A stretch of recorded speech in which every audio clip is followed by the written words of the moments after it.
Hay generalmente una gran confusión en torno al concepto de bienestar. Y para entender el estado de bienestar, ¿qué es? ¿Cómo se produce? ¿Qué tipos hay? ¿Y de qué se ocupa? Tenemos que empezar a hablar de tres elementos clave, que son, primero, los derechos sociales, segundo, el estado social y tercero, ciudadanía social. Los derechos sociales son el tercer tipo de derechos existentes para la ciudadanía, porque el primer tipo de derecho fue el civil. Por tanto, en un estado del bienestar, el ciudadano debe tener al menos tres tipos de derechos: derechos políticos, los derechos civiles y los derechos sociales, que son aquellos que están en relación con el abastecimiento de las necesidades primarias y básicas de todos los ciudadanos, la eliminación de lo que es la pobreza y, digamos, la garantía de tener un bienestar mínimo por el mero hecho de pertenecer como ciudadano a un estado. Por tanto, el estado social y la ciudadanía social está en relación directa con el derecho social. Estas tres cosas son las que garantizarían en un estado del bienestar el acceso al bienestar. Por supuesto, los derechos sociales están relacionados también con la fiscalización, con lo que es el sistema fiscal, que se encarga sobre todo de generar ingresos y gastos y un balance para permitir la supervivencia financiera de un estado del bienestar, el cual es pues bastante costoso. Y dependiendo de qué tipo de coste tiene, cómo se ejecuta ese sistema y cuáles son, digamos, sus metas y objetivos principales, encontramos cuatro tipos de regímenes del bienestar. El socialdemócrata, lo conocemos todos, es bastante popular. El liberal es el típico anglosajón y tiene que ver más con una relajación del control de lo que es el flujo financiero.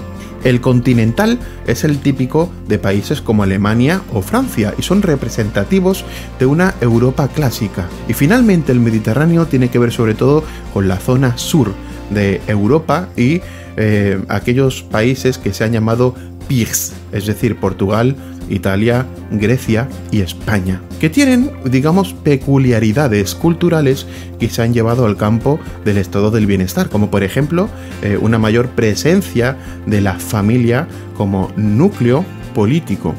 Cabe decir que el socialdemócrata también tiene otros muchos nombres, como por ejemplo el nórdico, ya que es el típico representativo de la zona norte de Europa, con una alta fiscalidad, pero también con altos niveles de derechos sociales. Hay cuatro pilares que son fundacionales del estado del bienestar y otros tantos que se han ido agregando después. Esos cuatro fundamentales seguro que los tenemos en mente: educación, sanidad, desempleo y jubilación. Dependiendo de cómo se ejecuten las políticas para acceder a estos derechos, el estado del bienestar tiene un modelo de régimen u otro. Sabemos que hay competencias privadas y públicas en la sanidad, en la educación, así como la jubilación puede darse por capitalización o por sistema de reparto. Y bueno, los pilares que se han ido agregando y siendo esenciales forman parte de la periferia de este núcleo de cuatro pilares del bienestar son protección a las familias, dependencia y reducción de la pobreza.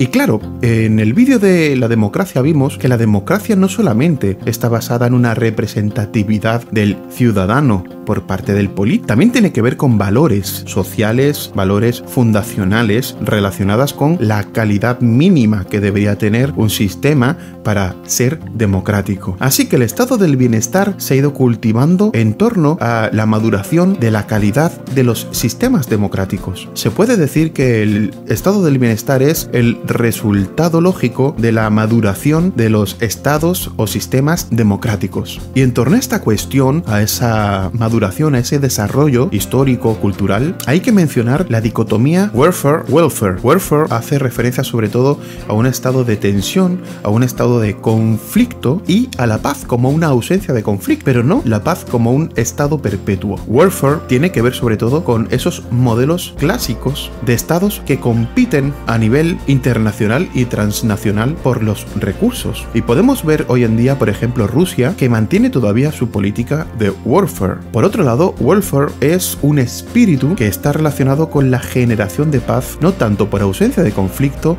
sino por la imposición por instituciones y por estructuras internas, así como el mantenimiento y las garantías de que esa paz no solamente esté dentro del Estado como tal, sino que sea fundamento filosófico y práctico del hábito tanto de la política como del comportamiento de las instituciones, así como de la actuación de este Estado en el exterior. Por tanto, en el espíritu del welfare, espíritu del bienestar, encontramos que los Estados no compiten con violencia, con imposición, con coerción por los recursos fuera de sus propios territorios, sino que están promovidos sobre todo por las alianzas, por la diplomacia y por el entendimiento mutuo para la construcción sobre todo de redes de negocios, de influencia mutua y de lo que se llamaría win-win.